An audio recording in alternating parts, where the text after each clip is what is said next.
যারা বর্তমান জেনারেশনে আছেন, অনুরোধ থাকবে ধৈর্য নিয়ে এই গল্পটা শোনার জন্য। আজকাল বেশিরভাগ বর্তমান জেনারেশনে একটাই সমস্যা আছে, আর সেটা হলো এরা সবাই রিলেশনশিপের জন্যই পাগল। এরা বলে তাদের নাকি সত্যিকারে প্রেম হয়ে গেছে। তাহলে আমি আপনাকে বলতে চাই, এই পৃথিবীতে প্রেম ভালোবাসা বলে কিছুই হয় না।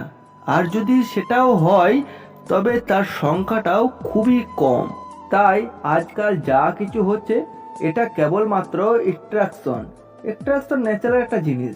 আপনি ছেলে হলে মেয়ের প্রতি হবে, আর মেয়ে হলে ছেলের প্রতি হবে। আর আমরা এটাকে না বুঝেই ভালোবাসার নাম দিয়ে দিই। সত্যি বলতে কি, কেউ যদি আপনাকে বলে যে সে আপনাকে সত্যি ভালোবাসে, সে ডাহা মিথ্যা কথা বলছে।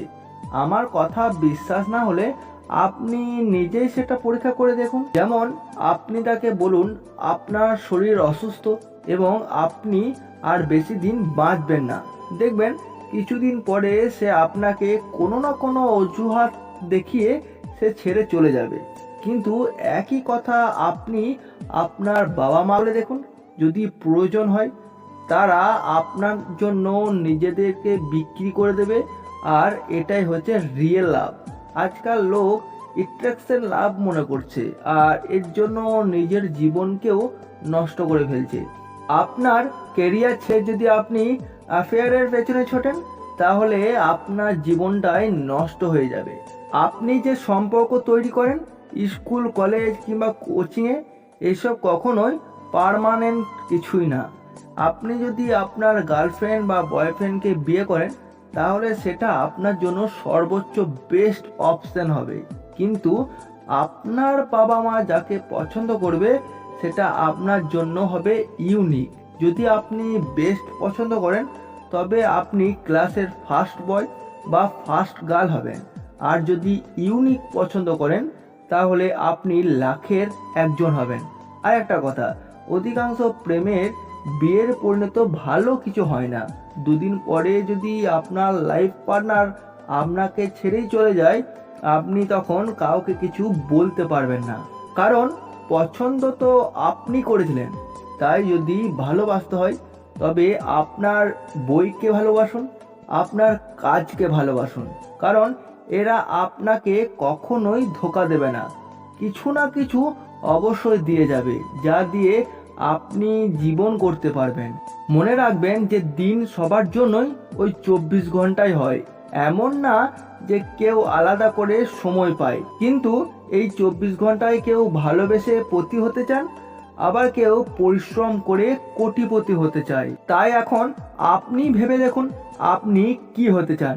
কিছু বছর পর যখন আপনি লোকজনের মুখোমুখি হবেন, তখন তারা এটা জিজ্ঞেস করবে না যে আপনার কটা গার্লফ্রেন্ড বা বয়ফ্রেন্ড ছিল। তারা এটাই জিজ্ঞাসা করবে যে আপনি কত টাকা রোজগার করেন আর আপনার যোগ্যতা কতটা। এটাই পৃথিবীর নিয়ম। লোকে কখনোই আপনার অবস্থা জিজ্ঞেস করবে না, তারা আপনার আর্থিক অবস্থা জিজ্ঞাসা করবে। আজকাল ছেলেমেয়েরা প্রমিস করে যে আমি তোমার সাথে সারা জীবন থাকবো, কিন্তু সত্যিটা হলো কেউ কারোর সাথে সারা জীবন থাকে না। লোকে যখন শেষ যাত্রায় যায়, তখন কাঁধে অদল বদল করেই নিয়ে যাওয়া হয়। আর তাই এখন যদি আপনি মাথা নিচু করে পড়ার টেবিলে পড়ে থাকেন, কিছুদিন পর আপনার মাথা সবার উপরে থাকবে। আর এখন যদি আপনি আরামে কথা ভাবেন, তাহলে সারা জীবন কষ্ট সহ্য করতে হবে। আর যদি আপনি আপনার বইকে এবং কাজকে ভালোবাসেন, তাহলে কাল মানুষ আপনাকে সম্মান করবে। তাই কোনো ড্রিম গার্ল বা ড্রিম বয়ের জন্য কখনোই নিজের বাবা মায়ের স্বপ্নকে নষ্ট করবেন না। আজ আপনি 2-4টা প্রেম করে যেটা সুখী হওয়া মনে করছেন, সেটা আসলে কোনো সুখ নয়। সত্যি বলতে কি, আপনি এখনো আসল সুখই দেখেননি। সুখী আপনি কবে হবেন জানেন? যেদিন আপনি প্রথম স্যালারি পাবেন কিংবা আপনার বিজনেস শুরু করবেন। সেটাও কিন্তু আসল প্রকৃত সুখ নয়। কিন্তু যখন আপনি আপনার প্রথম ইনকাম নিয়ে গিয়ে বাবা মায়ের হাতে তুলে দেবেন, তখন আপনার চোখে অশ্রু আসবে। তখন আপনি ফিল করবেন সেই বাবা মায়ের আঙুল ধরে আমি হাঁটতে শিখেছি, সেই বাবা মায়ের হাতেই আমি আমার প্রথম ইনকাম তুলে দিয়েছি। আর ঠিক তখনই আপনি সত্যিকারের সুখটা ফিল করবেন।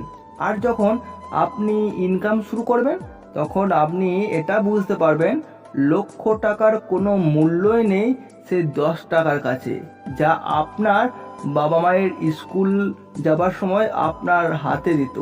একটুকু ভালোভাবে বাবা মায়ের চোখের দিকে তাকিয়ে দেখুন, এটাই হলো সেই আয়না যেখানে সন্তান কখনো বৃদ্ধ হয় না।